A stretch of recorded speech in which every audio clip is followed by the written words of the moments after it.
நீண்ட தூக்கம், ஆழ்ந்த தூக்கமாவும் இருக்கிறது. சரி 4 மணி நேரம் தூக்கிட்டு எந்திரிச்சிருவாரா? 2 வருஷம் தூக்கிட்டு 3 வருஷம் எந்திரிச்சிருவாரா? இல்ல. அப்ப நல்லடியார்னு நம்ம ஒரு ஆளை நம்புனா என்ன நம்பணும்? நல்லடியார்கள் எல்லோருமே தூங்கி கொண்டுதான் இருக்கிறார்கள். எல்லா நல்லடியார் என்ன செய்யறாங்க? தூங்குறாங்க. சாதா தூக்கமா இருந்தா கூட என்ன செய்ய, சில பேரு தூங்கிக்கிட்டே முழிச்சுக்கிட்டு இருப்பான், தூங்குவான், அப்படி அப்படி விளங்கும், சில விஷயங்கள்லாம் காதுல வந்து விழுவும். அந்த தூக்கம் இல்லை, இது அதுக்கு ஆழ்ந்த தூக்கம்ங்கறாங்க. ரசூல் ஸல்லல்லாஹு அலைஹி வஸல்லம் அழகான உதாரணம் சொல்லி பச்சை பிள்ளைக்கு புரியுற மாதிரி சொல்லுவாங்க. அல்லாஹ்வுடைய தூதர் பேசுனாங்கன்னா எந்த ஒரு விஷயமும் விடுபடாது, எல்லாம் அப்படி அடக்கி சொல்லுவாங்க. அதனால சொல்றாங்க புது மாப்பிள்ளை மாதிரி தூக்கம். அப்படின்னா என்ன அர்த்தம்?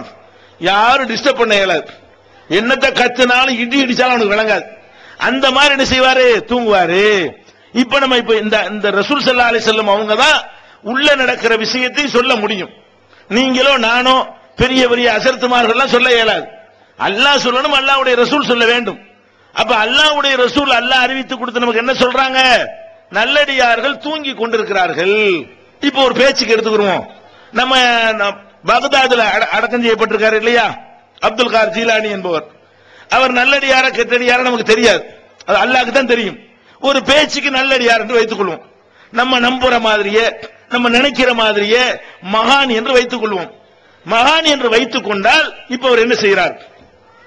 மகான் என்று வைத்துக் கொண்டா இப்ப என்ன செய்யறார்? அவரு தூங்குறார். எப்படி தூங்குறாரு? அடிச்சு போட்ட மாதிரி தூங்குறாரு. எவ்வளவு நாளைக்கு தூங்குறாரு? திரும்ப எழுப்புற வரைக்கும் தூங்குறாரு. ஏன் இப்படி கத்துற? நான் ஒரு ஆண்ட வரேன், எப்படி அவர் தூங்கணும் செய்யறாருப்பா?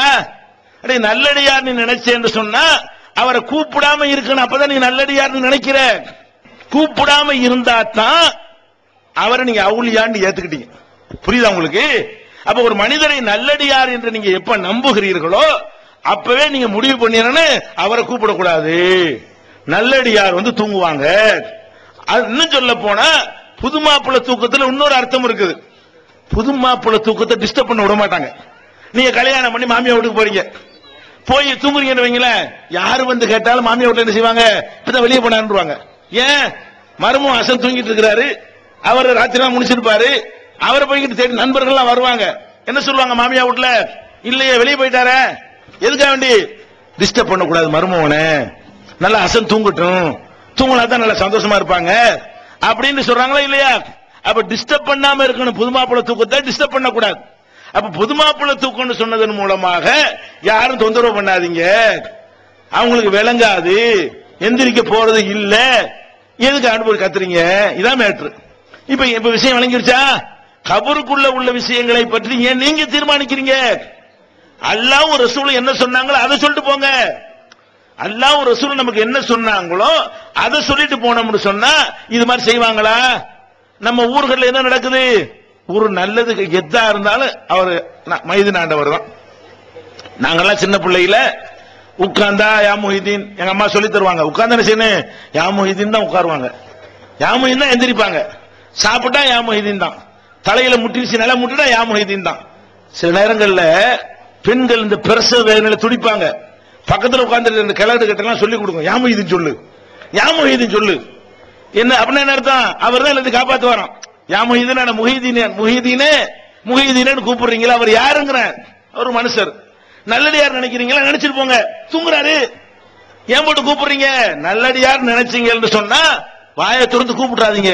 கூப்பிட்டா என்ன இல்ல, ஆஹா அவர் அபூஜஹல் கணக்குல வச்சுட்டீங்கன்னு அர்த்தமாயிரும். கூப்பிட்டா அவர் தூங்கல, எப்ப தூங்கலன்னு சொல்லிட்டீங்களோ அவர் கெட்டடியார்னு ஆயிடுது. இதுதான் அவுளியாக்களை கண்ணியப்படுத்துறது. அப்ப அவன் யா முஹிதீன் கூப்பிடுறவன் அவுளியாவை கேவலப்படுத்துறானா? நாவூர் ஆண்டவர் என்று கூப்பிடுறானே அவன் கேவலப்படுத்துறானா? கூப்பிடாதீங்கன்னு சொல்றவன் கேவலப்படுத்துறானா? கூப்பிடாதீங்க என்று சொன்னா நல்லடியாருப்பா விட்டுருப்பாள அப்படின்னு அர்த்தம். கூப்பிடுன்னு சொன்னா அவன் முடிச்சுக்கிட்டு இருக்கிறான், உத வாங்கிட்டு இருக்கிறான்னு அர்த்தம். புரியுதா உங்களுக்கு? அப்ப இந்த அடிப்படையில தான் இறந்து போனவர்களை கூப்பிடாதீங்க, கூப்பிடவே கூடாது, முடிஞ்சு வச்சு. அப்ப விளங்கவே செய்யாதுன்னா அப்புறம் என்ன உதவுவாரு? முதல்ல சொல்றது கேட்காதுன்னு ஆகி போச்சு. கேட்டா தானே தருவாரா தரமாட்டாரா? அல்லாட்ட வாங்கி தருவாரா? அட வாங்கி தர காதுல தான் உழுவாதப்பா, காதுல உளுந்தாவுல வாங்கி தர வேண்டெல்லாம் வரப்போகுது, அவருக்கு தான் ஒண்ணு விளங்காத. அப்ப அல்லாஹ் குர்ஆன்ல என்ன சொல்லி காட்டுறான்? ஒரு மனிதன் இறந்த பிறகு ஒமின் வராயிஹிம் பர்ஸகுன் இலா யௌமி யுபாஸூன், அவர்கள் இறந்த பிறகு எழுப்பப்படுகிற நாள் வரை, நியாய தீர்ப்பு நாள் இருக்கு இல்லையா, அந்த நாள் வரைக்கும் கண்ணுக்கு தெரியாத ஒரு கடும் திரை போடப்பட்டிருக்கிறது. பர்சக் என்று சொன்னால் கண்ணுக்கு தெரியாது, ஆனா கடுமையான ஒரு திரை அது. அப்ப ஒரு மனிதன் இறந்துட்டான்னு சொன்ன அவனுக்கு இந்த உலகத்துக்கு மத்தியில ஒரு திரை போடப்பட்டு விடுகிறது. அவன் இங்க வர முடியாது, நீங்க அங்க போக முடியாது. இதான் மேட்ரு. இப்ப இந்த மாதிரி குர்ஆனும் தெளிவா சொல்லுது, ஒரு மனுஷன் இறந்தான்னு சொன்னா அவனுக்கு துன்யாவோட எந்த தொடர்பும் கிடையாது. இப்ப எப்படி நீங்க கூப்பிடுவீங்க? எப்படி ஏர்வாடி இப்ராஹிம் சாஹிபை கூப்பிடுறது? எப்படி நாகூர்ல உள்ளவரை கூப்பிடுவீங்க? எதுவும் முடியாது மார்க்கத்தில். புரியுதா உங்களுக்கு விஷயம்? அப்ப இதெல்லாம் குர்ஆன்ல இருந்து நம்ம விளங்கணும் மார்க்கத்தை. சும்மா அஜர்த்து வருமானத்துக்கு சொல்லுவாரு, அதையெல்லாம் நீங்க மார்க்கம் நினைக்க கூடாது. அல்லாஹ் என்ன சொன்னா அதை சொல்லுங்க, ஆதாரத்தை காட்டுங்க. அல்லாஹ்வுடைய ரசூல் என்ன சொன்னாங்க அதை சொல்லுங்க. இந்த அடிப்படையில தான் நாங்க தர்கா ஒழிக்கணுங்கிற காரணம் என்ன? அவுலியாவை எல்லாம் ஒழிக்க சொல்லல, தர்காவை தான் ஒழிக்க சொல்றோம். அவுலியாவை மதிக்க சொல்றோம். எப்படி மதிக்க சொல்றோம்? வாயை மூடு, அதான் மதிப்பு. கூப்பிடாத, அதான் மதிப்பு. டிஸ்டர்ப் பண்ணாத, அதான் மதிப்பு. தூங்குறாரு நம்பு, அதான் மதிப்பு. அப்ப அவுலியாக்களை மதிக்கிற முறை இவர்களுக்கு தெரியவில்லை. மதிக்கிறோம் என்ற பெயர்ல அவமதிச்சு கொண்டிருக்கிறார்கள், கேவலப்படுத்திக் கொண்டிருக்கிறார்கள். அப்ப அந்த வகையில் நமக்கு இந்த தர்காங்கிற அடிப்படை கூடாதுன்னு விளங்கி போச்சு. இன்னும் சொல்ல போனால் இந்த இறந்தவருடைய உயிரின்று வந்ததுனால அதை ஒட்டி சில விவரங்கள் இருக்கிறது, அதையும் சொல்ல வேண்டி இருக்கிறது. என்ன ஒட்டி? ஒரு மனுஷன் செத்துட்டாண்டு வைங்க, இது அவுலியா இல்லாத மேட்ரு. அவுலியாவை இந்த மாதிரி கொண்டாடுறதுக்கு உள்ளது. இன்னொரு மேட்ரு என்னன்னு கேட்டா, கெட்டவன் இருப்பான்ல, தூக்குப்பட்டு செத்தவன், வேற மாதிரி கடன் தொழில செத்தவன், ஆத்துல மூழ்கி செத்தவன், கணத்துல உழுகு செத்தவன், இவங்களை பத்தி எல்லாம் ஒரு நம்பிக்கை நமக்கு இருக்கிறது. என்ன நம்பிக்கை? இறந்து போன உடனே அவர் அங்கிருந்து இப்படி சுத்திக்கிட்டு இருப்பாராம். பிடிச்ச ஆள் வந்தா மேல ஏறிக்கிடுவானா, அத பேய். இந்த பேய் நம்புறாங்கல்ல, அது சிக்கல்ல ரொம்ப அதிகமா இருக்குன்னு கேள்விப்பட்டேன், பேய் நம்பிக்கையெல்லாம். அப்ப தர்காவுல உள்ள இந்த விஷயத்தை நீங்கள் விளங்கி கொண்டாலேயே பேயை நம்ப மாட்டீங்க. ஏன்? ஒரு மனிதன் இறந்த பிறகு பேய்ண்டா தானே சொல்றீங்க. பேய்ண்டா என்னன்னு கேட்டா, இறந்து போன ஒருத்தனுடைய ஆவி இந்த உலகத்துக்கு உசுரோடு இருக்கிற மனுஷனுக்குள்ள உட்கார்ந்துகிறது. ஒரு உடலுக்குள்ள ரெண்டு உயிர். அதனால அர்த்தம், அவர் பேசுற அவர் பேச மாட்டார், வேற ஆள் தான் பேசுவார். இப்படியான ஒரு நம்பிக்கை நீங்க நம்புறீங்க, பேய் இருக்கு நம்புறீங்க. அதுக்காக என்ன பண்றீங்க? கோடாங்கியை கூட்டிக்கிட்டு ரூபாயெல்லாம் நிறைய செலவழிச்சு பேயை ஓட்டுறீங்க. அப்ப இந்த பேய் பிடிக்கிறதுனா என்ன, இந்த ஓட்டுறதுனா என்னங்கிற ரெண்டாவது வருவோம். அதுக்கு நான் சொல்றேன், என்கிட்ட கொண்டு வாங்க எந்த பேயா இருந்தாலும். கோடாங்கிக்கெல்லாம் செலவு செய்ய வேணாம், நான் அரை மணி நேரத்தில் பேயை ஓட்டி காட்டுறேன். 10 செலவு இல்லாம வழங்குதா? பேயெல்லாம் ஒண்ணு கிடையாது. அது எப்படி நான் வர சொல்றேன். முதல் விஷயம் என்னன்னு கேட்டா, இறந்து போன ஆவிங்க வருதுன்னு நினைக்கிறீங்கல்ல. இப்ப நான் ஏற்கனவே ஒரு ஆதாரம் சொன்னேன்ல, கபூர்ல வச்ச கேள்வி கேட்பாங்க. நல்லவர் தூங்குறாருல, கெட்டவர் உதவாங்கிட்டு எப்படி வருவாரு? நல்லவரா இருந்தாலும் இங்க வரப்போறது இல்ல, கெட்டவரா இருந்தாலும் முன்கர்ணிக்கிற தப்பிச்சு வந்துருவாரா? நம்ம ஒரு போலீஸ் ஸ்டேஷனா ஜெயில தப்பிச்சு போறதுக்கு? அல்லாஹ்வுடைய ஜெயிலு, அல்லாஹ்வுடைய ஜெயில அவன் சூப்பரான 2 காவலர்களை போட்டிருக்கிறான். முன்கர் நக்கீர்ந்தாலே இந்த வார்த்தையிலே பயம் காட்டுறாங்க ரசூல் ஸல்லல்லாஹு அலைஹி வஸல்லம். முன்கர்னா என்ன தெரியுமா?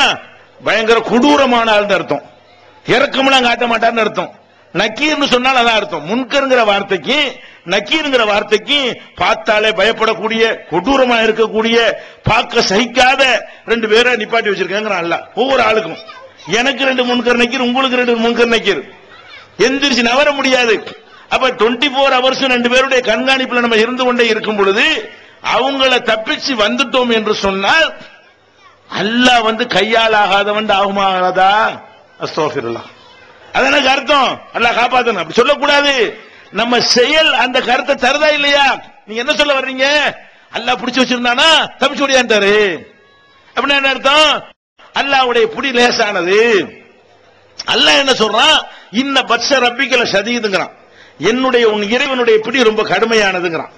அல்லாஹ்வுடைய பிடி இருக்க நம்ம பிடிச்சா வலிக்கிட்டு போயிடலாம், அல்லாஹ்வுடைய பிடி இருக்க அது ரொம்ப கடுமையானதுங்கறான். அப்ப அல்லாஹ் தன் கையில பிடிச்சு வச்சிருக்கிறான், தன்னுடைய கட்டுப்பாட்டில் வச்சிருக்கிறான். அந்த உயிர் தப்பிச்சு இங்க வருது என்று சொன்னால் நீங்க ஹதீஸ ரசூலுல்லாஹ் மறுக்கிறீங்க. திரை போடப்பட்டிருக்குன்னு அல்லாஹ் சொல்றான், அந்த திரையை உடைத்துக் கொண்டு தடையை உடைத்துக் கொண்டு வந்து விட்டார் நீங்க சொன்னால் குர்ஆனை பொய்ன்னு சொல்றீங்க, குர்ஆனை மறுக்கிறீங்க. அல்லாஹ் குர்ஆன்ல சொல்லி காட்டுகிறான், அல்லாஹு யத்தவஃபல் அன்ஃபுஸ ஹீன மௌத்திஹா, ஒரு மனுஷன் இறக்கும் பொழுது அவனுடைய உயிர்களை அல்லாஹ் கைப்பற்றிக் கொள்கிறான். ஒரு மனுஷன் இறந்தான்னு சொன்னா அல்லாஹ் அந்த உயிரை தன் கைப்பிடியில் எடுத்துக் கொள்கிறான். எல்லா உயிருமே அல்லாஹ்வுடைய கண்ட்ரோல்ல போயிடுச்சு. அப்ப அல்லாஹ்வுடைய பிடியில இருந்து நீங்க வழுவிட்டு வர இயலுமா? பேய் இருக்கு நீங்க நம்புனீங்கனால என்ன அர்த்தமாவது? அல்லாஹ்வுடைய பிடி பலவீனமானது. அதன் அர்த்தம் பேய் இருக்கு நம்பினா என்ன ஆகுது? முன்கர் நக்கீர்லாம் ஒண்ணும் இல்ல ஜுஜுபிங்கிறீங்க. அதன் அர்த்தம் முன்கர் நக்கீர்லாம்